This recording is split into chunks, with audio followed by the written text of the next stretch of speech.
Bueno, lo primero que quisiera es agradecerles por la invitación que me hicieron de estar aquí con ustedes y yo espero que el tiempo que podamos estar aquí juntos sea de deleite mutuo con la palabra, pero también los unos con los otros, porque yo recuerdo una de mis primeras, como esto es una reunión de oración, pues les quiero hablar de la oración.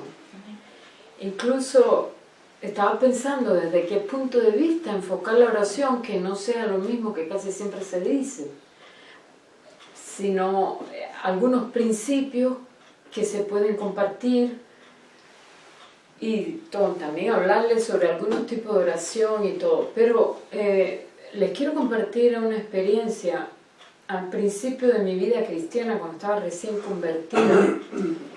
Hubo una persona que fue enviada por las tinieblas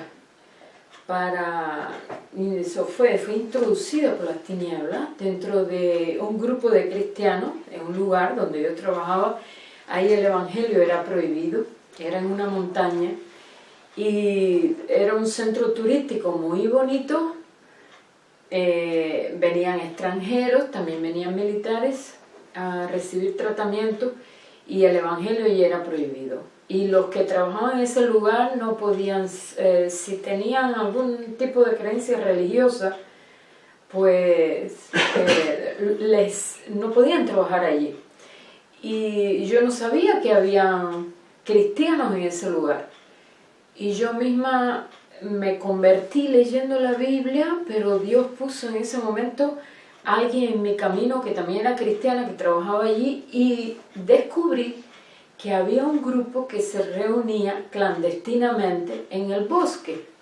Y tenían allí en el bosque, hecho entre los árboles, vamos a decir, una iglesia un poco rústica. Entre árbol y árbol, ellos hicieron de manera escalonada, hicieron una construcción así de bancas, pero ya saben, bien rústico. Y bueno, era muy impresionante aquello, pero se descubrió que una persona entró camuflajeada y haciéndose pasar por cristiana. Nunca se había reunido en ese lugar, pero quería saber dónde era que tenían las reuniones y demás. Y la persona que estaba al frente del grupo me invitó, me dijo, oye, quisiera venir con nosotros a la reunión. Y digo yo, sí, pero es muy en secreto, porque eso no lo puede saber nadie. Y yo dije, ok, ¿y quién va a predicar? Me dijeron, fulano, me dijeron un nombre. Y yo dije, no, pero esa persona no es cristiana. ¿Cómo que no es cristiana? No, yo sé bien, lo conozco bien y no es cristiana. Pero tú estás segura de lo que dices. Sí, muy segura de lo que digo. Esa persona no es cristiana. Y al contrario, tiene ideas muy contrarias al evangelio. Entonces me dijeron, pero ¿qué vamos a hacer ahora? Porque ya está invitado, ya todo el escenario se preparó y va a venir. Y se iban a reunir a cierta hora allí. Y yo dije, bueno, mira, yo no puedo ir, pero voy a estar en casa orando. Y había también otra cristiana que estaba oyendo sobre el tema y dice, está bien, vamos, yo tampoco puedo ir, podemos orar a la misma hora. Eso se llama oración concertada, cuando dos personas se ponen de acuerdo sobre cierto tema y el Señor envía bendición en eso. Dice Mateo 18:19, le dijo Jesús en Mateo 18:19 a los discípulos, de cierto digo, cada vez que el Señor dice de cierto es que pónganle un cuño, que si al menos dos de vosotros se pusieren de acuerdo sobre la tierra acerca de cualquier cosa que pidiereis, os será hecho por mi Padre que está en el cielo. Y yo recuerdo que que nos pusimos así de acuerdo, ok, a esa hora tú vas a estar orando en tu casa y yo también en la mía. Y yo me había fijado, porque yo era recién convertida, y yo me había fijado leyendo los salmos, que habían algunos salmos que decían en la parte de arriba, oraciones contra enemigos ocultos. Entonces le dije, mira, yo me he fijado que hay algunos salmos que dicen oraciones contra enemigos ocultos. Tú tomas una libreta y yo tomo otra libreta y vamos a tomar apuntes. Tú en tu casa, lo que te diga el Señor, y yo también. Y a esa hora vamos a buscar, tú buscas en tu casa los salmos que digan oraciones contra enemigos ocultos y yo también, y la vamos a leer. Y claro, cuando leía algunas de esas oraciones, yo decía, ¿quiénes son esa gente? No entendían, porque ustedes saben, a veces cuando uno no ha estudiado el Antiguo Testamento completo y está recién convertido, seguro que a todos nos ha pasado, leemos oraciones y decimos, pero ¿quiénes son toda esa gente? Y montones de cosas que no entendía, pero no importa. Igual yo leía todo aquello y ella también leía. Y cuando llegó, eso fue un domingo, a la 1 de la tarde debían reunirse. Y cuando llegó el lunes, como todos éramos compañeros de trabajo, yo estaba loca por saber qué había pasado.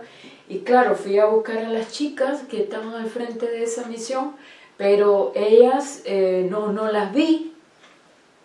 Y solamente hasta el martes no la pude ver, pero el lunes por la noche una persona me dijo, oye, tú sabes que a fulano, o sea, la persona que debía haber llevado la palabra, a fulano lo botaron del trabajo, lo despidieron, el director lo despidió, y el director era un militar. Y digo, yo sé, sí, dice sí porque tuvo una discusión con el jefe y se descompuso, empezó a gritarle, le decía malas palabras de todo y el jefe le dijo, mira, pasa por la oficina el lunes, recoge tu dinero y vete, aquí no vengas más a trabajar. Y yo dije, ¿a qué hora fue eso? Me dijeron, bueno, más o menos 12:30 o 12:45. Antes de que él fuera para la reunión. Y bueno, fue a partir de allí yo aprendí qué importante era la oración concertada, ponerse de acuerdo. Pero después que pasó el tiempo, a través de los años, aprendí otro principio. Hay muchos principios dentro de la oración y yo hoy les voy a hablar de algunos, como tendríamos que hablar mucho y dar muchas conferencias, porque sobre el tema de la oración hay mucho que aprender y mucho que enseñar también. Y cuando, después que pasó un tiempo, porque a orar se aprende orando, aprendí un principio bíblico que dice la Escritura, acerca no solo de la oración concertada, pero lo que yo veo vez tras vez en la Biblia es que la oración no empieza con la palabra. O sea, la oración no empieza. Normalmente la gente pregunta, ¿qué cosa es la oración? Le decimos, hablar con Dios. Entonces, por ese motivo creemos que orar es hablar. Y así también los satanistas oran, la gente de otras religiones oran, pero la oración bíblica no es solamente hablar. Y una de las cosas en las que debemos meditar es que, por ejemplo, con mucha frecuencia en las iglesias, en el tiempo de oración, se convoca a la iglesia al tiempo de oración, que se programa semanalmente, y vemos que a veces muy pocas oraciones son respondidas, a pesar de que puede ser que se reúnan todas las semanas y sin embargo hay muy pocas oraciones respondidas. El problema es que la oración no empieza con articular palabras. Uno puede que ni las articule, incluso yo puedo elaborar una oración muy bien, hacer una oración muy bien elaborada, intentando manipular a Dios, y Dios no me va a responder, porque la oración no empieza con la boca, la oración empieza con el corazón. O sea, la oración empieza y la oración dirigida por Dios empieza con un deseo dentro del corazón. Y por ejemplo, cuando vemos allí, vamos a abrir allí en el Salmo 10. El Salmo 10 me gusta porque un día Dios me llamó la atención a eso. Yo al principio tuve mucha experiencia de respuesta de oración con hermanos, oraciones concertadas, porque esa primera experiencia que tuve, que fue la que les acabo de contar, marcó mucho mi vida de oración, y siempre he tenido por sumo gozo cuando me puedo reunir con gente que le gusta orar y que también tienen pasión por la oración de verdad, y que además saben ciertos principios para poder orar, y porque eso es importante para poderse poner de acuerdo, porque la oración concertada es muy fuerte. Dios nos oye a cada uno de nosotros en particular cuando estamos en nuestra cámara secreta, pero cuando hacemos la oración concertada es como que ese poder se duplica, y aún mucho más cuando estamos unánimes orando. Pero aún así hay que tener en cuenta algunos detallitos sobre la oración concertada que quiero decirle ahorita. Pero un día yo estaba mirando esta palabra y eso me hizo ver la oración de una manera diferente cuando nos reunimos como pueblo. Es en el Salmo 10, a partir del versículo 17, el 17 y el 18.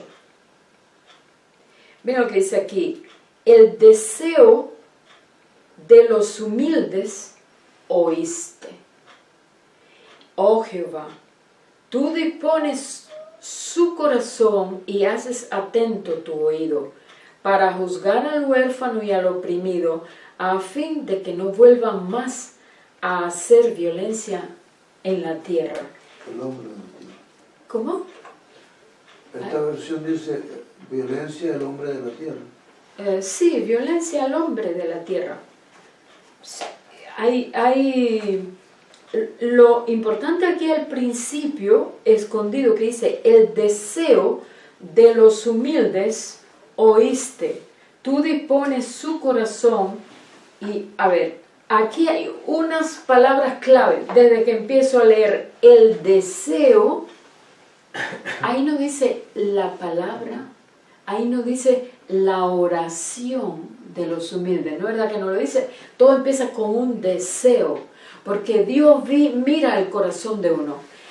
Yo puedo estar orándome incorrecto, yo puedo estar usando la palabra que conozco de memoria, yo puedo incluso tener un deseo un poco vil en mi corazón a la hora de orar contra alguien, y Dios eso no lo va a responder.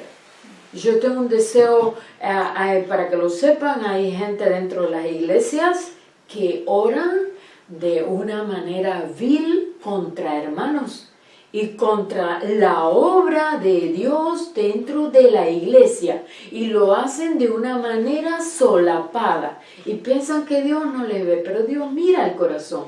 Entonces, si 2, 3 hermanos se reúnen, o se llaman hermanos, pero se reúnen con la intención de denigrar un ministerio, de denigrar a una persona, de crear chismorreo por detrás, lashon hara, de una lengua detractora, y 2 o 3 hermanos se reúnen con ese propósito, Dios eso no lo mira bien. Porque Dios mira cuando hay celos amargos, cuando hay contienda en el corazón, cuando hay malas intenciones, cuando hay engaño. Dios mira todo eso. Aunque yo parezca que no, aunque yo me hable con palabras exquisitas, aunque yo haga las oraciones más bellas, pero Dios lo que mira al corazón. Él dice: hijo mío, dame tu corazón. Que lo que Dios quiere de uno es el corazón. Incluso una persona se puede equivocar. Un hermano puede incluso que esté haciendo algo y nosotros desde afuera le estamos juzgando, pero Dios lo que mira es el corazón. Dios mira a esa persona que nosotros desde afuera le estamos juzgando.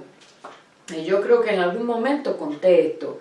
En una iglesia había una reunión de jóvenes, llevaron allí un pastel, hicieron cierta actividad y después que se acabó la reunión de jóvenes, sobre todo en Cuba, que hay tantas limitaciones económicas, a veces hasta para hacer un pastel y conseguir los ingredientes y todo lo demás, cuesta, y cuando ya se terminó la actividad sobró pastel. Y en vez de repartirse el pastel, una hermana tomó aquel pastel y cuando se acabó la actividad se lo llevó para su casa. Y allí algunos empezaron a murmurar, oye, ¿viste lo que hizo la hermana que se llevó el pastel para casa? Y se pusieron a hablar. Entonces aquí había un amigo pastor que cuando él todavía no era pastor y se pone en el cuarto por la noche, estaba la luz apagada. Y empezaron a hablar, oye, ¿viste lo que sucedió? ¿Viste cómo fulana, qué tremenda, que viste, se llevó el pastel? Y eso no está bien. Y el padre de ellos que estaba oyendo, en medio de la oscuridad, dijo, ven, por eso yo no quiero ser cristiano. Y porque oyeron los comentarios de ellos. Y al otro día, cuando era la escuela dominical, porque eso fue sábado, y llegaron el domingo, y cuando llegó la clase para los niños, allá vino la hermana con lo que quedó de pastel y se lo repartió a los niños. Y es un ejemplo muy pueril, pero hay otras cosas aún un poquito más serias. Hay hermanos que pueden tener, por ejemplo, que su carácter todavía en algunas áreas no está pulida. Eso no nos da a nosotros licencia, ¿ves? Para de una manera detractora, porque Dios mira la intención. A veces decimos en un círculo de oración, oye hermano, oremos por el, no quiero decir nombre, por el hermano fulano, oremos por la hermana fulana, que tiene este problema. La intención verdadera que hay en el corazón no es la oración por esa hermana o ese hermano, sino de sacar a la luz algo que a lo mejor es de la vida privada de la persona y de una manera de una manera aparentemente espiritual, lo que uno quiere es destruir a la persona esa.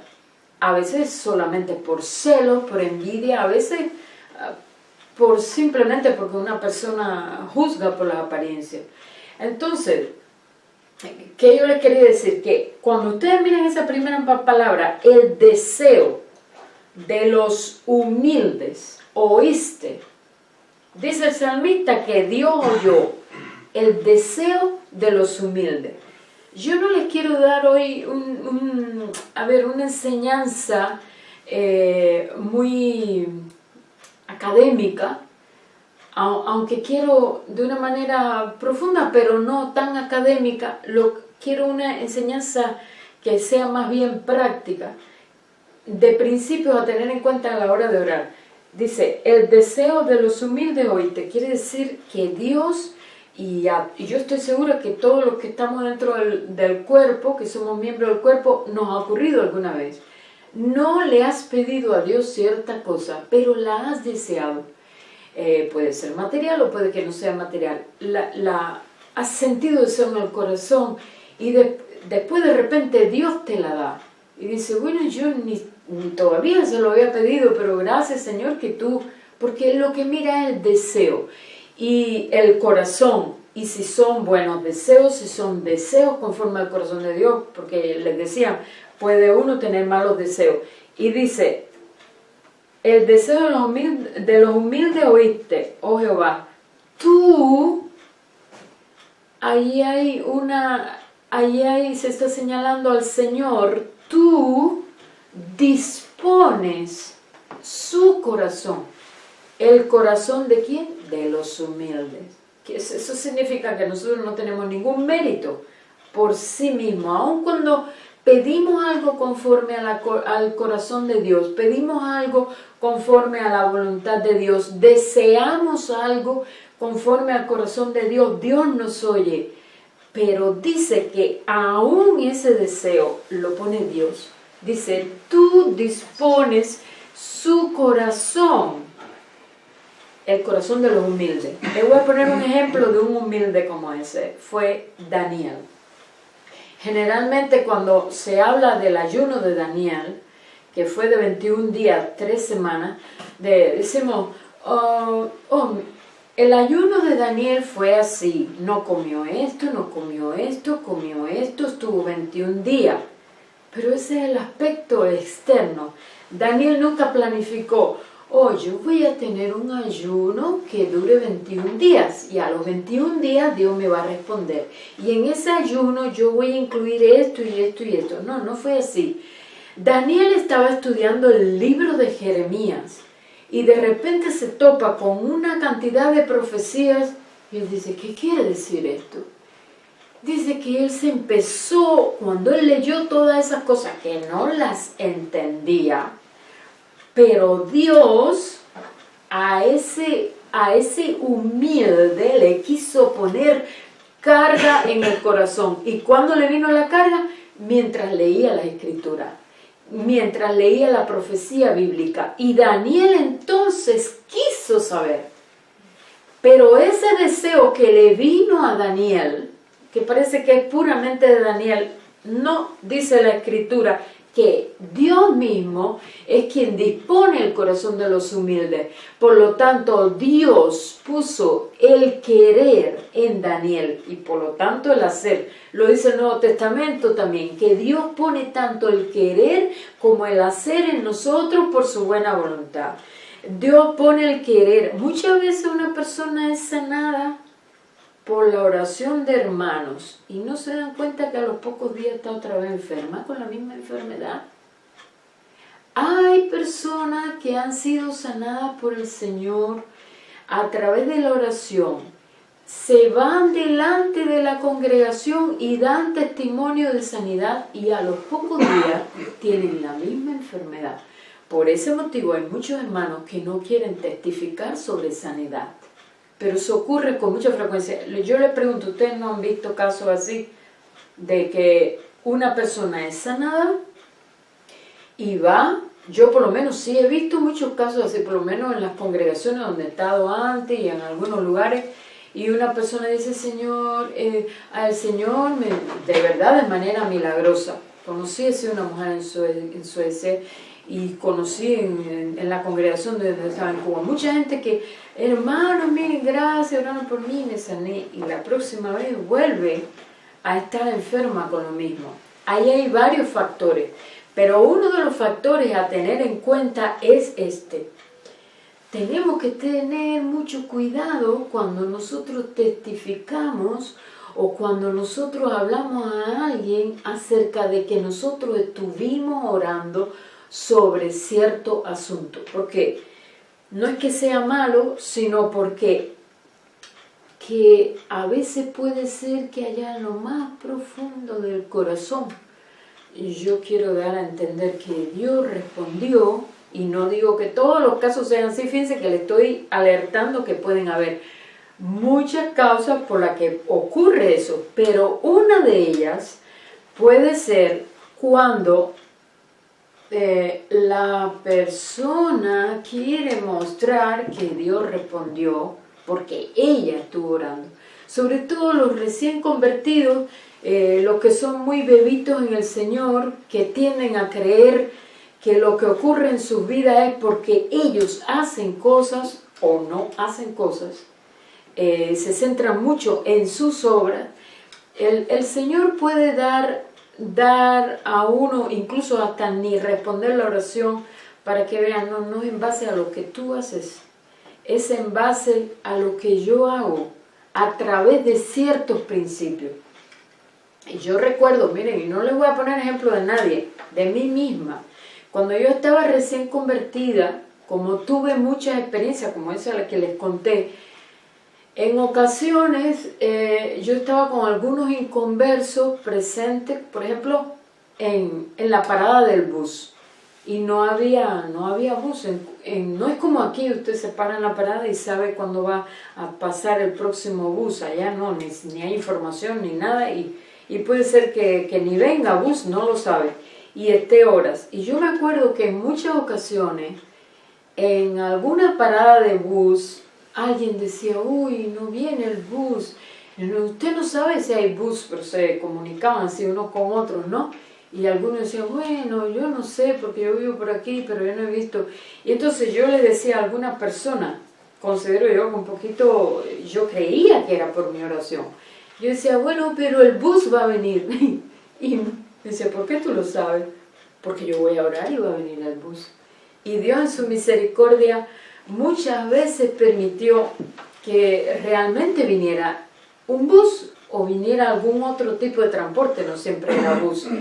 Pero recuerdo un día que me fui muy decepcionada porque ya eran cerca de las 11 de la noche y yo seguí diciendo, no, Dios va a mandar un bus. Yo solo estoy pidiendo y va a mandar un bus.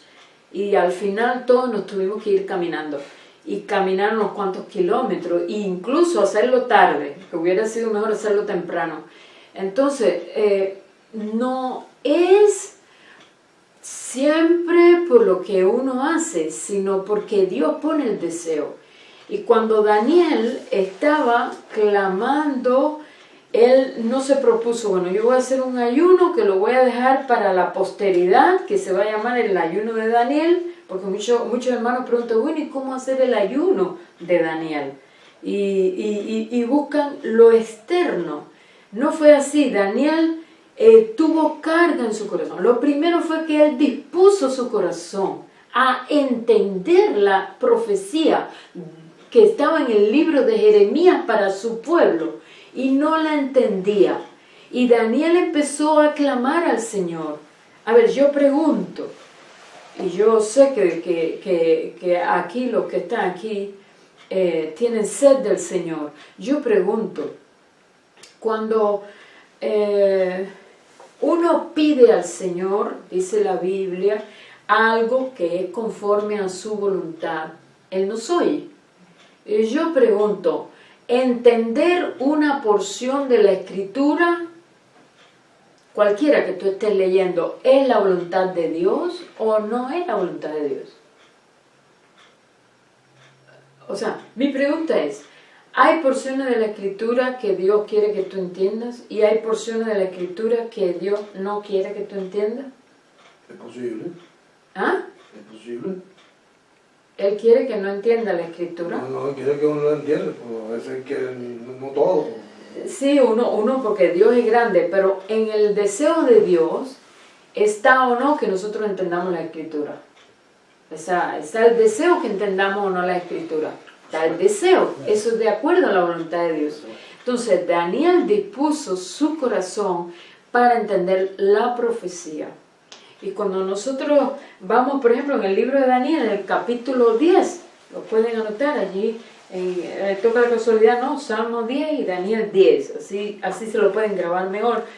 Cuando Daniel en el capítulo 10 se pone a inquirir acerca de la profecía que no entendía, él no obtuvo respuesta enseguida. Él oraba todos los días, estaba en oración, en actitud de oración delante de su Dios, rogándole. Dice incluso que enfermó su espíritu, quiere decir que tuvo una gran carga sobre sí y quería de una manera vehemente saber qué era lo que estaba diciendo esa porción. Y estuvo 21 días. A los 21 días se le apareció el ángel Gabriel y le dijo, Daniel, muy amado. O sea, a veces creemos que la respuesta a la oración demora porque estamos haciendo algo malo. O creemos que la respuesta a la oración demora porque estamos orando mal. Y nos damos por vencidas. Sin embargo, el ángel le dijo a Daniel, Daniel, muy amado, desde el primer día que dispusiste tu corazón a inquirir, o sea, a investigar la escritura, fuiste oído. Ya había sido oído el primer día. Pero después que dice el ángel que a causa de que los principados que habían sobre Persia y se le oponía, pues hubo una lucha en los lugares celestiales, a nivel celestial. Hubo una lucha, hubo una guerra, por eso no llegaba la oración. Pero él desde el principio estaba pidiendo conforme a la voluntad de Dios, si era la voluntad de Dios, abrirle el entendimiento. Y como decía el hermano, porque el hermano decía, bueno, puede ser que algunas cosas, el Jorge dijo que podía ser que algunas cosas Dios no las quisiera revelar. En parte tiene razón, porque cuando Daniel estaba estudiando la escritura, quiso saber cosas específicas y le dijo, tú Daniel, sella la palabra del libro, porque eso es para los tiempos, los últimos tiempos. O sea, no todo se le dio a él, aunque se le dio un cuadro bastante grande.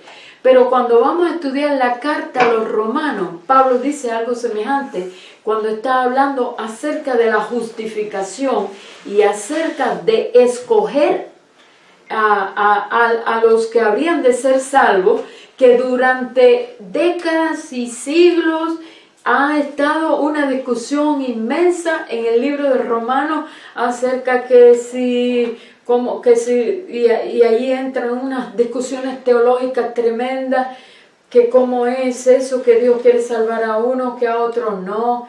Y en todos esos capítulos, sobre todo que Pablo está hablando acerca de la justificación en el libro de Romanos, en primera dice que las cosas reveladas, o sea, las que Dios nos ha dado a conocer, pertenecen al hombre, pero la no revelada, eso dice la escritura, pertenecen a Dios. Quiere decir que hay cosas no reveladas y que Dios nunca nos va a revelar. Por ejemplo, Dios, no todo lo de Satanás nos lo ha dado a conocer. Hay cosas de Satanás que Dios no las ha dado a conocer, pero otras no.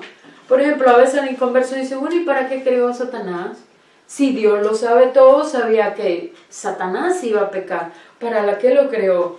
Bueno, eso no me interesa tanto, porque además la Biblia no me lo dice. Porque Dios entonces, cuando está allí Pablo discutiendo acerca de la elección, de cómo Dios elige a una persona y la salva, dice al supuesto interlocutor, cualquier interlocutor que se opone a esos argumentos podría decir, bueno, si la cosa es así, ¿por qué entonces Dios inculpa? ¿Por qué Dios inculpa? Si la fe la produce Dios en el hombre y no es de todos tener fe, ¿por qué entonces inculpa? Porque Pablo les venía explicando que Dios a quien quiere endurece y a quien quiere lo hace responder al plan de Dios. Y Pablo ponía de ejemplo, por ejemplo, cuando su pueblo iba a salir de Egipto, que Faraón no dejaba ir a su pueblo. Y la escritura dice que era porque Dios endureció el corazón de Faraón. Entonces dice que asimismo Dios a quien quiere endurece. Y de quien quiere tener misericordia, tiene misericordia. Así que el plan de salvación, el evangelio, la elección, escogernos, eso no vino de nosotros, eso vino de Dios. Desde antes nos predestinó y Él mismo obró en el corazón de hombre para que le dijeran sí. Pero entonces dice Pablo, pensando en un supuesto oponente, que entonces le dirían, bueno, entonces ¿por qué inculpa? Y Pablo no respondió esa pregunta. Pablo dijo, ¿quién eres tú, oh hombre, para que alterques con Dios? Le dirá la vasija al alfarero, ¿por qué me creaste así? Entonces, Pablo lo que está diciendo es, hay cosas que Dios no te lo va a decir. ¿Por qué? Eso está dentro de su soberanía. Eso está dentro de su persona, de su voluntad, de su omnisciencia y además de su omnipotencia, pues no nos la reveló. Pero en el caso de hasta donde Dios le quiso revelar a Daniel, se lo reveló. Porque Dios sí quiere que lo revelado todos nosotros lo entendamos. Y a veces puede ser que, por ejemplo, nosotros así directamente, hay una porción que Dios quiere que la entendamos y en un momento determinado Dios no nos la revela directamente cuando estamos estudiando a solo, pero cuando venimos en grupo y hay un hermano que está enseñando, por ejemplo, reveló una verdad a Lelo y Lelo la está enseñando ahora, porque Dios nos da las revelaciones no para apropiarnos a nosotros solos, sino para ponerla dentro del cuerpo. Por eso no le podemos poner bozal a ningún hermano que Dios le ha capacitado y le ha entrenado para la enseñanza, y no le podemos poner un bozal, porque a lo mejor le estás poniendo un bozal a Dios. Dios quiere hablar sobre algo dentro del cuerpo porque Él quiere que todos lleguen al mismo grado de madurez, y para eso fue que Él hizo maestros dentro del cuerpo, les llamó maestros, pastores, para enseñar a los santos para que estos lleven a cabo la obra del ministerio. Pero todos podemos entender. Entonces, cuando Dios, por ejemplo, en el caso de Daniel, ya llegó la respuesta a través del ángel Gabriel, le dijo desde el primer día que dispusiste tu corazón. Él dispuso su corazón a entender, pero sin embargo, dice la Escritura, tú dispones su corazón. Dios dispone el corazón del que está dispuesto. O sea, yo puedo tener mi corazón dispuesto, pero es porque ya Dios lo dispuso. Y eso es lo que yo veo, que cuando Daniel vino, ya su corazón estaba dispuesto. Y aquí dice la Escritura, tú dispones su corazón y haces atento tu oído. ¿Qué hace Dios? Dispone el corazón de una persona, lo hace dispuesto, y la persona empieza a tener dentro su corazón un deseo. Y entonces Dios lo oye. Mira qué interesante. Pero surgió el deseo, ¿dónde? En el corazón de Dios, en el corazón del Padre. Y se lo pone en el hijo o en la hija. ¿Entiendes? Porque esa es la condición que tenemos delante de Dios, hijo o hija. Y al hacer esto, al igual que Jesús nos está poniendo dentro de nosotros el corazón del Padre. Y esas oraciones son las que Dios responde. Las que Él puso un deseo primero en el corazón. Aunque nosotros creemos muchas veces que viene de nosotros. No viene de nosotros, viene de Él. Pero a veces hay un deseo tan intenso, así como viene un deseo del corazón de Dios, puede haber un deseo muy intenso en una persona y que no viene del corazón de Dios. Como ya les dije, como reunirse para maldecir a un hermano, para maldecir su ministerio, yo les voy a decir una cosa, yo eso no lo estoy inventando. Yo sé incluso, me voy a reservar dónde, pero de algunos pastores que se han sido víctimas de eso. Se han reunido un grupo de personas a decir, no, vamos a orar para que este pastor, no. A veces entre consiervos pastores, pero a veces congregaciones que hacen algún tipo de oración en contra de sus pastores. Tú dispones su corazón, y a veces entre hermanos, no es solo contra pastores, dice, tú dispones su corazón y haces atento tu oído. O sea, Dios está atento a la oración del humilde, porque aquí dice el deseo de los humildes. ¿Oíste? Entonces yo quisiera definir la palabra humilde. Porque a veces nosotros pensamos, me recuerdan el tiempo, ya, hasta ahora ya casi que... Sí, hermano. Ok, entonces me dice... El límite es que a las 8 tenemos que salir. Ok. O sea que Dejamos un espacio para hablar, no a 20 minutos y meta la ficha. Ok, ¿cuánto quedará de vídeo allí? Porque empezamos... La lucecita roja está... se puede decir titular. Hay 40 minutos. Sí, Lelo, ayúdame en eso, gracias. Sí, creo. Ahí dicen cuánto ya se grabó y cuánto... Ay, pues no sé, aquí dice como 20 minutos. Queda como 20, sí. Sí, eso es lo que queda, porque arriba lo muestra en la memoria. Sí, 20 minutos. Ok, gracias. Entonces, a ver, que se me fue un poquito la idea. Los humildes. Miren, cada palabra está ahí en la Biblia, no es por gusto. ¿Qué pensamos normalmente, sobre todo cuando oímos un lenguaje político? ¿Qué? Dicen, oh, los humildes. La revolución de los humildes y para los humildes. Y siempre pensamos, oye, eso es para la clase trabajadora, para los pobres, para los que no tienen recursos, para los que andan sin zapatos. Pensamos eso, qué humilde es eso.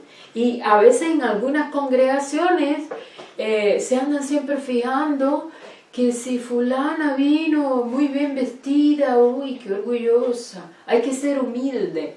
O que si aquel tiene un carro, hoy no, que va, qué desperdicio. Yo me recuerdo una vez, llegué a casa de una hermana, ellos tenían una célula de oración, y nos íbamos a reunir a orar, y llegó una hermana muy contenta, pero cuando entró por la puerta se puso muy enojada, y nosotros no sabíamos por qué. Y después ella empezó a tirar algunas indirectas, decía, no, porque... los apóstoles no tenían, ¿cómo es que decía? Los apóstoles no se vanagloriaban, los apóstoles eran pobres, los apóstoles pasaban mucho trabajo, y que lo había dicho porque la hermana, donde se daba la reunión, se había comprado un refrigerador nuevo y tenía allí su refrigerador. Entonces, se nos ha inculcado de alguna manera que los humildes son la gente que son materialmente pobres. Hay mucha gente pobre que es muy orgullosa, y hay mucha gente rica que es muy orgullosa. Abraham era rico, pero era muy humilde. Y muchos hijos de Dios en la Biblia eran muy ricos, pero eran muy humildes. Y había gente, por ejemplo, como podría poner algún ejemplo, el esposo de Abigail, ¿cómo se llamaba? Nabal. Nabal significa en hebreo necio. Y Nabal tenía recursos, y cuando David con su tropa pasó por allí, mandó a pedir comida a Nabal y no les quiso dar, era por demás. Se enojó y todo, y muy pronto murió. Yo creo que fue aquella misma noche que murió. Pero una persona humilde, por ejemplo, me gusta mucho tomar el ejemplo de Abraham siempre, porque es el padre de nuestra fe, y él fue humilde. ¿Qué cosa significa ser humilde? Es el mismo espíritu que hubo en Cristo Jesús, que dice que se humilló hasta la muerte. Ahí se usa la palabra humilde, y dice, y muerte de cruz. Y cuando estaba, por ejemplo, allí en la carta a los hebreos, dice, a ver en cuál de la cita, Hebreos 5:7, dice que Cristo en los días de su carne, habiendo ofrecido ruegos y súplicas, con gran clamor y lágrimas, uy, qué bueno que Jesús lloró, fue oído a causa de su temor reverente. O sea, humildad es primera humildad es creer a Dios. Yo creo lo que Dios dice. Y yo creo lo que Dios es. Porque no puedo creer lo que Él dice si no creo lo que Él es. Dios es veraz. Dios no es mentiroso. Dios es justo. Dios no se complace de la injusticia. Dios es santo, todos los atributos de Dios. Dios ayuda al desamparado, ayuda al huérfano. Dios escucha su clamor. O sea, yo lo primero que tengo que centrarme es en la persona de Dios. ¿Quién es Dios? ¿Qué hace Dios? que hizo a través de Jesús mismo, que es Dios, que es lo que por eso Él hace cosas en nosotros. Porque si Él no hizo algo, tampoco lo harían hoy dentro de nosotros.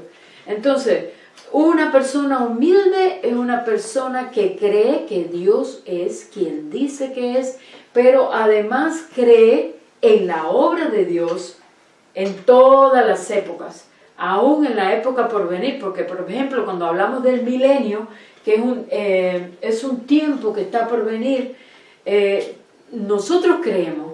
¿Cómo lo creemos? Cualquiera te puede decir, bueno, ¿y cómo tú crees eso si tú nunca has visto a Dios? Ah, pero lo creo porque yo sé que Él, estoy convencida de su existencia. ¿Y cómo lo sabes si nunca lo has visto? Pero estoy convencida porque el Espíritu nos convence.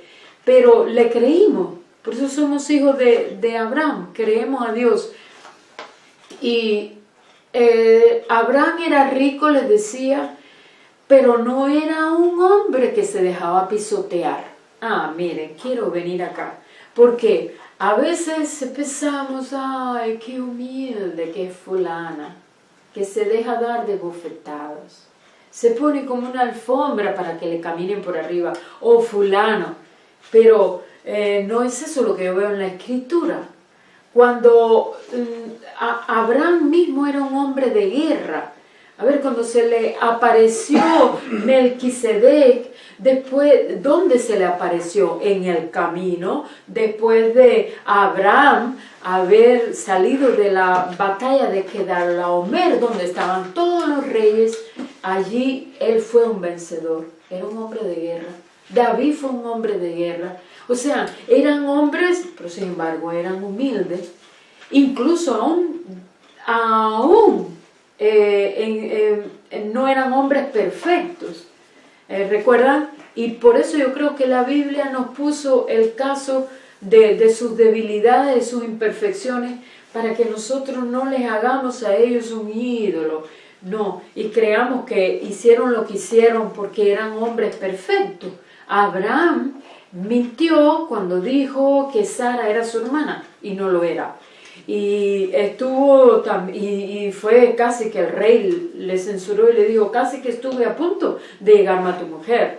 Y también vemos el caso de David, un hombre. Yo muchas veces lloraba cuando leía el caso de David, pero yo decía, pero Señor, ¿cómo pudo ser eso?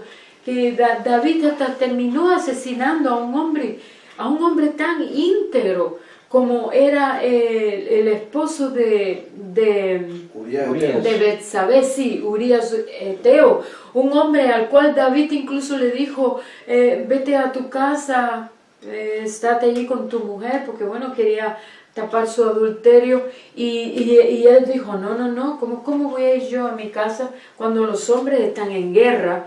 Y además, él era un servidor fiel del rey, hasta que el rey lo emborrachó y él durmió a la puerta de su casa. Ah, pero era un hombre con debilidades. Y la Biblia habla acerca de las debilidades de los hombres, cuando dice de los hombres de manera genérica, pero por eso el Señor dice, si quieres estar firme, mira que no caigas, porque todo habla el Señor acerca de nuestra humana debilidad. Y por eso fue que ninguno pudo morir en lugar nuestro, solamente uno que no tenía esa posibilidad de pecar, que era Cristo Jesús, porque todo el tiempo mantuvo la dependencia del Padre. Y por eso llegó a ser nuestro sumo sacerdote. Son cosas muy profundas. Léelo, mira a ver cuánto queda allí. Tú mantente mirando eso. Y si seguimos hasta las 8, hago una paradita. 11 minutos. Quedan 11 minutos, ok. Entonces, a ver, ¿qué le decía? Abraham era un hombre que no era así, que lo podían trajinar así de fácil. No, era un hombre que estaba en su lugar. Vamos, por ejemplo, un hombre humilde, pero que no se dejó abofetear, fue Eliseo. Eliseo era un profeta de Dios y Dios le hablaba directamente. Y cuando Eliseo pasaba por cierto lugar, allí había unos, por eso la búldana del Señor. Cuando le decimos, oye tú cabezón, oye tú orejón, eso no es del Señor. me digan lo que me digan, y aunque una persona diga, no, yo no me ponga brava, eso no, yo no me pongo molesto, eso no es del Señor. Y el Señor no aprueba eso. Entonces, él siempre pasaba por cierto lugar y decía, hey calvo. Cuando la Biblia te cuenta historias así que tú dices, ¡ay, qué banal está eso! Y Eliseo le mandó una maldición y fueron unos osos y destruyeron a los muchachos. Los destruyeron. Entonces, nosotros a veces creemos, ¡ay no, amor y mansedumbre! Pero no hacemos nada ni decimos nada, pero a lo mejor por dentro queremos reventar a la persona. Entonces, la Biblia nos manda a hablar la verdad en amor. Y a confrontar los esposos a las esposas a los esposos, los hermanos entre sí, a los amigos, al que se equivoque. Y todos nosotros, pero sí lo debemos hacer con amor. Dice, mirando tú mismo no seas tentado. Porque todos nosotros, ninguno podemos ponernos en esa postura de juez y creer, uy, que ya yo alcancé la perfección. Todos nosotros podemos... por eso debemos considerarnos al amor y estimularnos a las buenas obras y considerándonos unos a otros. Pero ven, sin embargo, Eliseo era un hombre humilde. Abraham era un hombre humilde. ¿Por qué? Porque creyeron a Dios. Sabían quién era Dios, creían quién era Dios, pero también creían lo que Dios les decía. Cuando Dios le dijo a Abraham que le entregara, que primero le dijo que le iba a dar prole a través de su hijo Isaac, pero al poco tiempo le dijo, sacrifícame Isaac. Y el Nuevo Testamento, que es quien explica el Antiguo Testamento, le dice acerca de ese hecho que Abraham fue a sacrificar a su hijo. ¿Por qué? Porque creía que aquel que le prometió era fiel para cumplir su promesa hasta tal punto que podía levantar a Isaac de entre los muertos. Entonces, ahí vemos un tipo de Cristo Isaac, aunque él no lo haya llegado a consumar el acto de matar a su hijo, pero el hijo estaba en su corazón, como dice Lelo, estaba siendo sacrificado. Y él fue considerado un hombre de fe y fue considerado un hombre humilde. Entonces nosotros cuando creemos, nos acercamos con humildad a la palabra, creemos 100% lo que dice la palabra.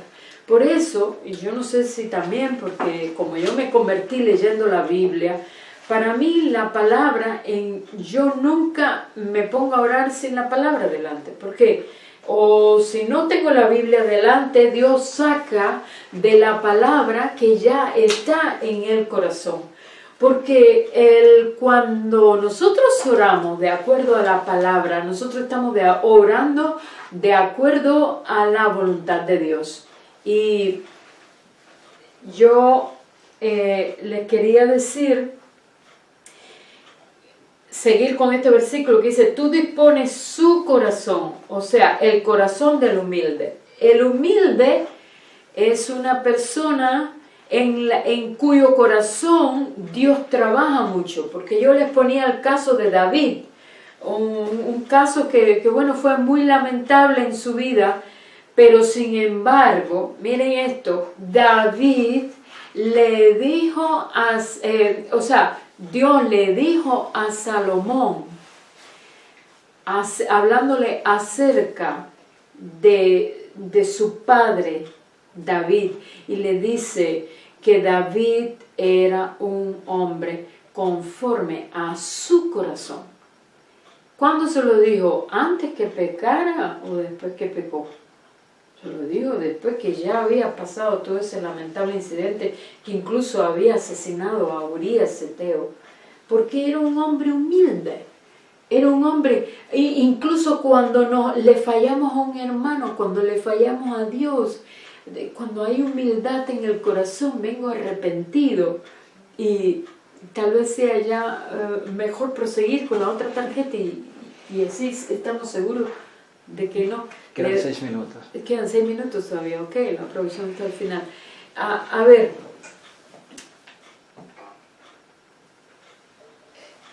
David lloró delante del Señor muchas veces. David se arrepintió delante del Señor de su pecado, imploró misericordia. Y cuando allí vemos al profeta Natán que le vino a hablar a David acerca de su pecado y le dijo, tú eres ese hombre, o sea, tú eres ese hombre que has cometido ese gran crimen. David se fue y se humilló delante de Dios y estuvo días allí afligido, ni comía ni nada, por si acaso Dios le quería dar el que su hijo viviera. Él se humillaba, o sea, humillarse delante de Dios, ser humilde delante de Dios, es reconocer que no es por mí mismo, por mí misma, sino que yo vez tras vez tengo que venir delante de Dios, aún para arrepentimiento, aún para perdón. Incluso esa misma actitud, si la tengo para con Dios y la desarrollo, la debo tener también para con los hermanos. Eso, una persona humilde jamás pide perdón. Y estaba hablando con un hermano hace un tiempo atrás y decía, oye María, mira que me molesta que a veces viene alguien y me dice, mira hermano, si acaso te ofendí, perdóname. En vez de, o sea, mi hermano, si hay algo por lo cual yo te pude haber ofendido, perdóname. En vez de decirme directamente, mira, te hice esto, y yo sé que eso te hizo sentir mal, perdóname. Es como si, por ejemplo, ahora yo le dijera a Joel, oye Joel, oye cabezón, por ahí viene el cabezón. Y después yo veo que Joel se pone triste. Y después digo, Joel, si acaso hice algo malo, perdóname. O si en algo te ofendí. No, me ofendiste, ahí yo no reconozco que te ofendí, que hice algo malo. Pero cuando yo digo, ay Joel, qué mal que hice, yo no me di cuenta, mi lengua fue muy rápida, pero tú perdóname, esa broma estuvo fuera de lugar. Yo estoy confesando algo y yo estoy pidiendo perdón. Y lo mismo en el matrimonio, en la familia en general, con los amigos. Pero la humildad empieza por Dios. Empieza con que yo reconozco a Dios, con que yo le creo a Dios, con que yo vengo delante de Dios a postrarme. Me gusta mucho en la carta a los Hebreos, capítulo 7, capítulo 5, versículo 7, Cristo en los días de su carne, o sea, en los días de su humanidad, habiendo ofrecido ruegos y súplicas, con gran clamor y lágrimas fue oído a causa de su temor reverente. Entonces, la palabra temor, que también es mal interpretada lamentablemente, es como alguien que tiene miedo que, tengo que hacer eso porque si no Dios me va a castigar. No, ese no es el temor bíblico del que se habla allí. Es el temor que habla allí implica humildad. Es que a mí me importa tanto lo que Dios dice, que eso es lo que yo quiero hacer, aunque venga un ejército contra mí. O sea, yo sé que cuando yo tome esa decisión que Dios me dijo que tomara, hasta los religiosos se me van a volver en contra. ¿Saben por qué? Porque Jesús vino a escandalizar a los religiosos. Los religiosos se centran mucho en lo que ellos pueden hacer, cuando queda ya un minuto ya lo paran, a lo que ellos son capaces de hacer, a su comportamiento de ellos, ya cuando queda un minuto ya lo paran. Pero Para. Acción. Ok, un poco así que se me fue la idea, pero ustedes, si no se durmieron, me pudieron decir lo último que dije acerca del temor que está mal interpretado, que significa ser humilde delante de Dios. Ok, sí, el temor pensamos a veces que es miedo, pero ser humilde y tener temor de Dios significan lo mismo.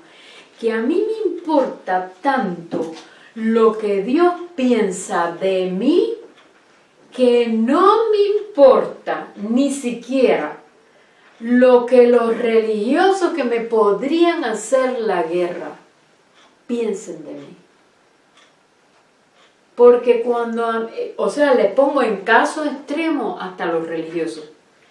Porque a veces tenemos tanto temor de lo que va a opinar el hombre, que entonces se nos va el temor de Dios. Ahora Dios te dice, levántate y haz esto. Y Dios de verdad, hay que ver que de verdad Dios haga una cosa, porque había una hermana engañada, que en medio de la congregación, cuando estaba el pastor predicando, cogía y se paraba y le decía al pastor, eso que usted está diciendo no es así. Eso no fue inspirado por Dios. ¿Ves? Pero cuando Dios te ha hablado a decir algo, aunque sea sumamente, o hacer algo aunque sea sumamente escandaloso, ¿por qué digo escandaloso? Porque a veces cuando nosotros nos enclaustramos en las tradiciones, si nos salimos de las tradiciones, vamos a ser escandalosos. Por supuesto que hay situaciones y situaciones.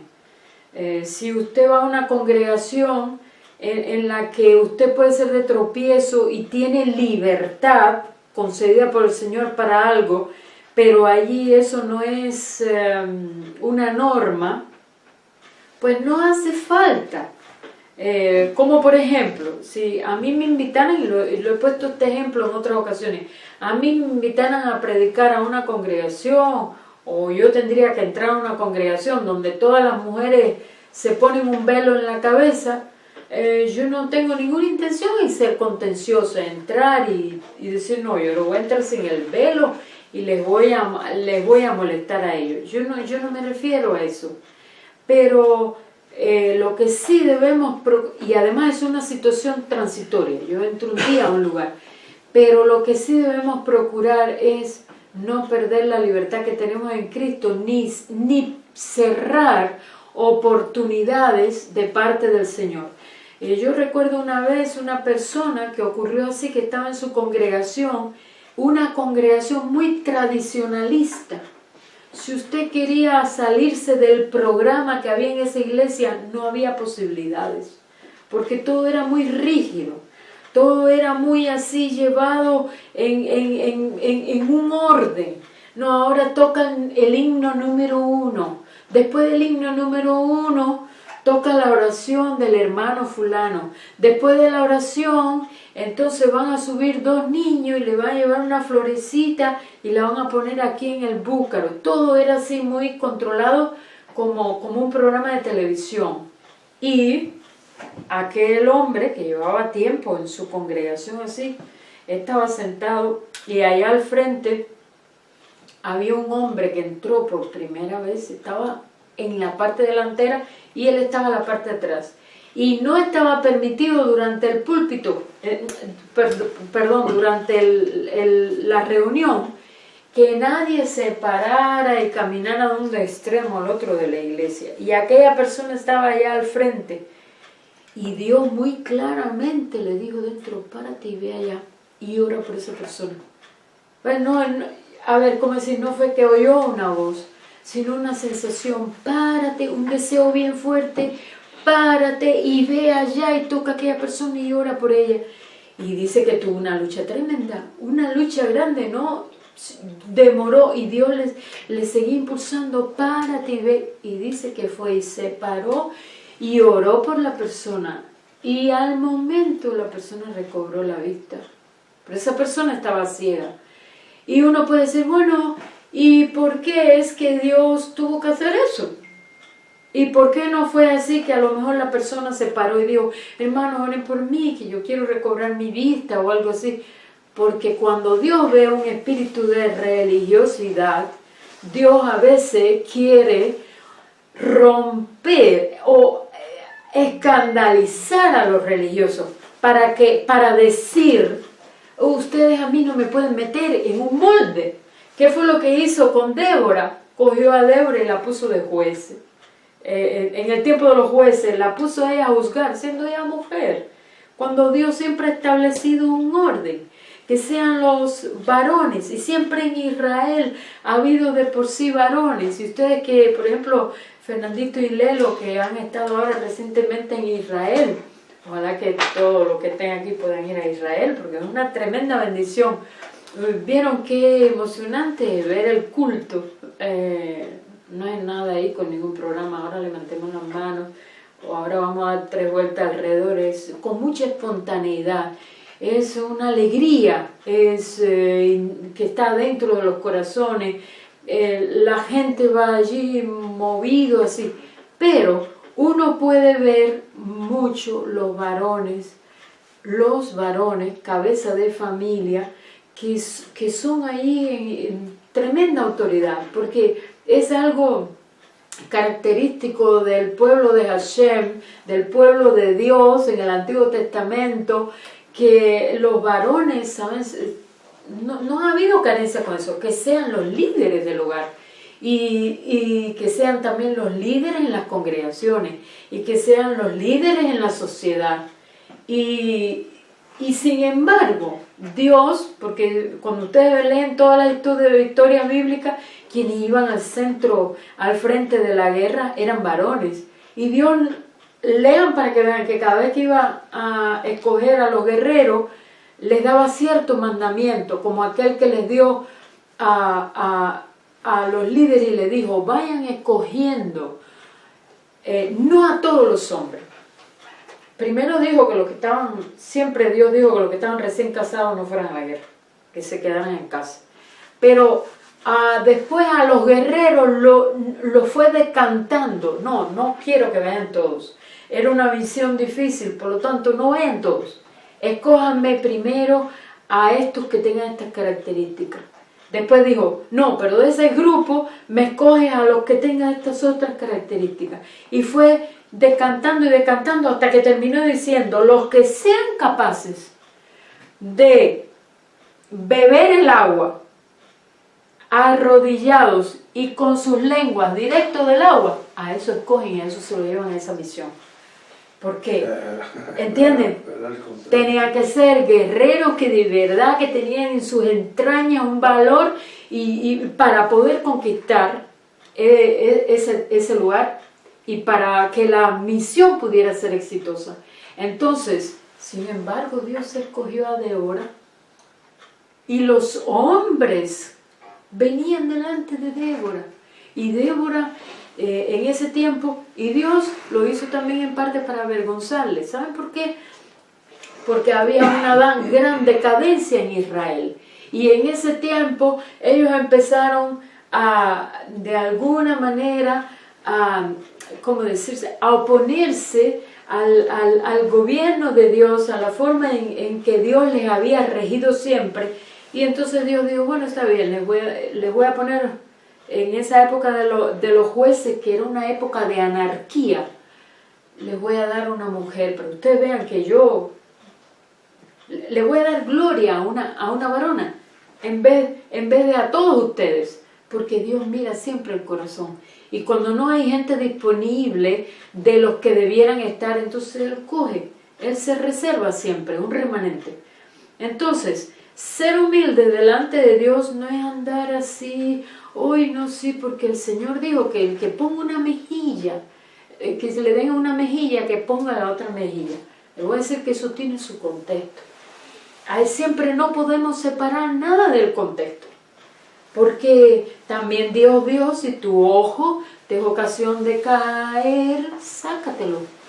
Entonces, pues, eso también tiene su contexto. Hay un porqué, yo sé cuál es el porqué, pero no me voy a meter ahí ahora. En otras ocasiones Dios dijo, si tu mano también que la cortaran de ti, te era ocasión de caer. Cualquier miembro del cuerpo que te sea de tropiezo, córtalo, échalo y arrójalo de ti, porque es mejor que entrar al infierno. Al cielo. Mejor entrar al cielo sin un brazo o una pierna que al infierno. Claro, yo dije mejor, no, sí. Perdón, es peor entrar completo, pero al infierno, ¿entiendes? Entonces, ¿cómo decir? Dios la persona humilde es la que es humilde para con Dios. No tiene nada que ver con riqueza o con pobreza material. Y si algún versículo, por ejemplo, es clave en la oración, lo mismo la oración privada que la oración concertada de 2 o más miembros del cuerpo, o la oración corporativa cuando todos nos reunimos como iglesia a orar, deberíamos tener en cuenta es esta. A ver, a veces en una reunión, ¿qué les intento decir? Viene un hermano y dice, ay hermano, mire, oren por mí, que el jueves tengo la prueba de matemática y a mí la matemática se me da muy mal. Pero ese hermano es un poco despreciado por mí, no lo tengo tanto en mi corazón y me gustaría más orar por la necesidad del otro hermano que dice que tiene un perro que se está muriendo. ¿Entienden? O a lo mejor es que tampoco conozco tanto a esa persona, no tengo tanta carga por el problema. Y el otro dice otra oración, entonces de verdad nos paramos allí, oramos, nos vamos a la casa y después no sucedió nada. Y yo recuerdo una época en la iglesia donde yo me estaba congregando, que cada vez que había una reunión de oración, hacían unos listados larguísimos. Y cuando empezaban a dar el listado de oración, empezaban, bueno hermano, ahora vamos a orar por estas necesidades. Una persona que ya elaboró cuál era el listado de oración. Y los que estábamos ahí presentes a veces ni conocíamos. Miren, vamos a orar por una niña que se llama Clarita, que está en terapia intensiva y está allí, la van a operar. No sabíamos quién era la niña, nunca la habíamos visto. Nada. Vamos a orar por este otro problema y en montones de casos. Vamos a orar por el hermano Juan que está viajando, que el Señor lo proteja. Vamos a orar en un listado enorme. Y yo presencié que vez tras vez, por ejemplo, durante el mes veníamos a la oración y oraban por lo mismo, por el listado de oración, más algunas nuevas peticiones que se les sumaban y no ocurría mucho. Y solamente en esa congregación, en ese tiempo, que yo estuve muy metida en el estudio de todo lo que tenía que ver con la oración, Dios me mostró algunas cosas que me dijo, mira, no me gusta ni decir Dios me dijo, porque casi siempre hay algunos que creen que es que Dios empieza, oye María, sino que te muestra, Dios te muestra, sí, claro, porque están los hermanos que dicen, no, Dios me dijo, y entonces de eso casi que hacen un Dios, del Dios me dijo hacen un Dios. Y miramos a unos hermanos con unos ojos diferentes a otros, los vemos como alguien más espirituales. Pero en la práctica empecé a observar que habían algunos principios allí que se estaban ignorando. Y uno de esos es esto. Es un poco difícil llegar a tener carga por alguien a quien no aprecio. ¿No es verdad? Es un poco difícil llegar a tener carga también por alguien de quien no sé absolutamente nada y me dice, hermano, mira, muchas veces dice un hermano, oren aquí en la congregación por un asunto que el Señor conoce. Y a veces ni conocemos al hermano, ni conocemos el asunto y nos quiere dar carga a nosotros, pero no la tenemos, esa es la verdad. Y de cada uno de estos principios se puede después hacer un estudio, pero yo les voy mencionando algunos. Y es importante que los hermanos, cuando vengamos a las reuniones de oraciones, podamos, poquito a poquito, en cada reunión, poder tener algo de coinonía, poder tener algo de intimidad. Algunos de los que están aquí la tienen, porque no esperan a venir acá, pero yo lo que quiero decir que en el momento en que van a empezar a orar los hermanos unos por los otros, a veces hay falta de transparencia y yo digo, por ejemplo, me levanto y digo, por favor hermano, vamos a orar por Lelo que tiene una prueba el martes, vamos a orar por él y se está preparando. Pero la próxima vez que vengo digo, hermanos, vamos a orar por una persona que yo conocí que es de China, que le estoy predicando el Evangelio. Y la otra semana, miren, todas las veces les estoy hablando de otras personas, de otras necesidades. Pero qué diferente es cuando yo puedo venir y decir, miren hermano, me ha pasado esto y yo quisiera que oraran por mí. Pero eso uno solamente lo puede hacer cuando uno está en un círculo donde uno sabe que le ama. Y donde uno sabe que no le van, cuando se va por la puerta, por ahí para allá, entonces le van a estar, sí, por detrás, y se va a levantar la lengua que va a estar, lo van a publicar y van a estar, no, así no. Por lo tanto, debemos acostumbrarnos dentro de la congregación de a poco ir desarrollando intimidad con miembros del cuerpo, que cuando ya venimos a la reunión de oración, ya hay cierta intimidad dentro de los hermanos que están dentro del cuerpo. Y también propiciar, todo esto está dentro de los principios, algunas condiciones dentro de las reuniones de oraciones para que no haya rigidez. No siempre tiene que ser igual. Bueno, ahora hermanos vamos a orar por el listado y ahora cada uno ore ahí. No, en ocasiones puede ser así que digan, miren hermanos, si alguno de ustedes sienten levantarse de su asiento, irse y sentarse con otro hermano, ¿por qué? Porque eso es importante para que haya esa facilidad de que si a lo mejor el hermano Joel tiene intimidad con Fernandito y no se han visto durante la semana, él se levante y pueda tener, mira, ¿te acuerdas que el asunto que hablamos la semana pasada? Sí, igual. Yo te pido que me ayude, ¿entiendes? En oración, sí, hermano, ¿y cómo fue? Ve. Y eso no quiere decir que se está relegando a nadie, pero aún Jesús lo hizo. Jesús, de todos sus discípulos, escogió solamente a 12 para abrirles el corazón.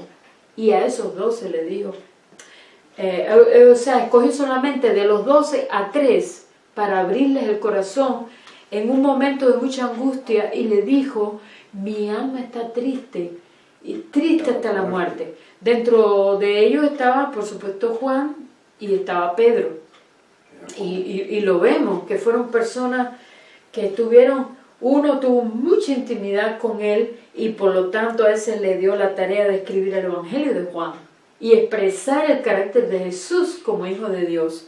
Y Pedro, a quien le dio la llave del reino, porque allí en la predicación en Pentecostés, cuando se convirtieron de un tirón 3,000 personas, ¿quién fue el que tuvo esa responsabilidad de dar la palabra? Fue Pedro. Y esa fue la primera cosecha que hubo después que el Señor partió y derramó su Espíritu Santo. 3,000 convertidos a través de aquel a quien Él le dijo, a ti te daré la llave del reino de los cielos. Entonces, en las reuniones de oración, al igual que otras reuniones, no deben ser rígidas, porque Dios no se mueve dentro de la rigidez. A Dios nadie lo puede meter dentro de un molde. Y esa es a veces no nos damos cuenta y le estamos sinceramente orando al Señor. Y el Señor quiere decirnos que la forma nunca puede apagar a la función. O sea, las funciones de la iglesia, evangelismo, oración, coinonía, están esos principios, están en el principio del libro de los Hechos, se hablan de esos 4 pilares que son importantes dentro de la iglesia, que vamos a decir que son funciones. ¿Qué son las funciones? Las funciones dentro de una iglesia son aquellas cosas que son imprescindibles. Por ejemplo, la oración. Una iglesia que en sus vidas personales los miembros no oren ni nada. Bueno, pues es un lugar donde tienen actividades, pero nada más. Entonces, la oración es una función, pero la forma en que oremos no tiene que ser rígida. O sea, es obligatorio que una iglesia, el Señor demanda que ore. Pero la forma en que se hace puede variar. No tiene que ser siempre la misma. Puede haber flexibilidad. Y en ocasión sucede así. Yo estoy hablando mucho para líderes porque aquí veo líderes que sé que aman al Señor y que tienen anhelo de ayudar dentro de la congregación, y muy posiblemente muchas veces se hacen preguntas y dicen, bueno, ¿y por qué anda mal? Por ejemplo, dentro de las oraciones, dentro de las reuniones de oración, por ejemplo, pero puede ser otros ministerios también. Y podría ser así que podríamos pensar un poquito acerca de la forma. A lo mejor es que si cambiáramos la forma, y hay que para eso orar, Señor, danos nueva forma en las cuales que sea más factible para que esta función se pueda desarrollar mejor. Y Dios, mire, ¿sabe una cosa? Jesús repele ese espíritu de religiosidad que pone rigidez, que pone moldes, que no deja que fluya con naturalidad su vida. Porque la vida de Jesús mismo, no se nos puede olvidar, vive dentro de nosotros. Por lo tanto, Jesús mismo quiere manifestarse, así como hizo con ese hombre que le dijo, ve, levántate, ve adelante. Y ahora, se vio en aprieto ese hombre, retomando el tema del temor, porque estuvo en una disyuntiva. ¿Voy a temer lo que el hombre piense de mí o voy a temer lo que Dios piensa y quiere de mí? Lo que Dios piensa y quiere de mí puede ser que escandalice a los hombres. Y por eso, cuando Dios te llama y te abre una puerta y te la abre amplia, tú no creas, ay, qué bueno, se me abrió puerta en el Señor, qué bendición, que como todo se me da. No, no necesariamente. ¿Qué fue lo que dijo Pablo en la carta a los Corintios? Dijo, se me ha abierto puerta amplia en el Señor. ¿No dijo así? ¿Pero qué dijo después? Acto seguido, y muchos son los adversarios. Porque cuando Dios te abre una puerta, se te van a levantar muchos adversarios. Muy probablemente que muchos dentro del mismo cuerpo que no tienen esa visión. Tú resulta que pasaste horas y horas y horas clamando al Señor, a lo mejor días, a lo mejor meses, y de repente Dios te responde y te dice, haz esto.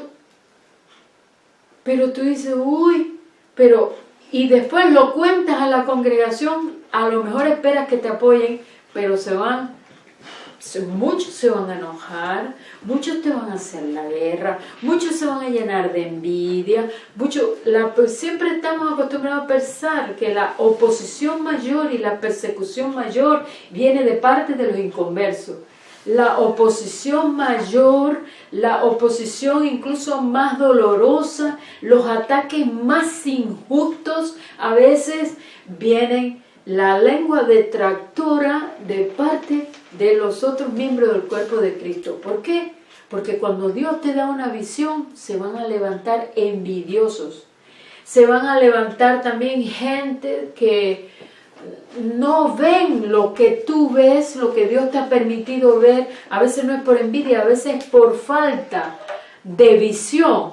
Y yo me gusta mucho poner este ejemplo.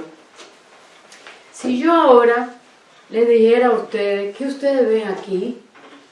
Y para que me lo describan, me van a decir, bueno, vemos una caja para guardar lentes y es naranja. ¿Están viendo bien o no? ¿Están viendo bien? Sí, como un naranja, ¿no? Ninguno dice, a menos que tenga un problema, que es azul, porque la ven naranja. ¿Por qué? Porque eso es lo que se les ha permitido ver, y ven que es naranja. Pero si yo ahora de repente me preguntaran a mí, ¿qué es lo que tú ves? Yo digo, yo estoy viendo una caja de guardar lentes negra. ¿Estoy equivocada? No, no estoy equivocada. porque cuando le hago así, es negro. A mí me han puesto aquí y yo veo un solo lado, negro. Y el que está del otro lado ves un solo lado, naranja. Pero cuando el Señor te hace así, y ya has visto los dos lados, entonces el que está de este otro lado nada más y no ha llegado a ver este, te empieza a criticar. Y te vas a encontrar a veces la oposición más fuerte, más implacable de parte de la propia iglesia. Amén. Porque cuando hay falta de visión, hay también oposición. Fíjense que yo me demoré en un solo versículo y allí me quedé. Y si a ustedes les interesa ese tema, bueno, yo estoy disponible, ustedes me pueden ocupar cuando quieran. Hoy me tomé más tiempo porque me dieron esa libertad. Pero si me dicen tanto, yo me trato de ajustar a eso. Sería bueno que siga el viernes si le interesa. El otro viernes, la reunión de oración. Ok. Sí. Porque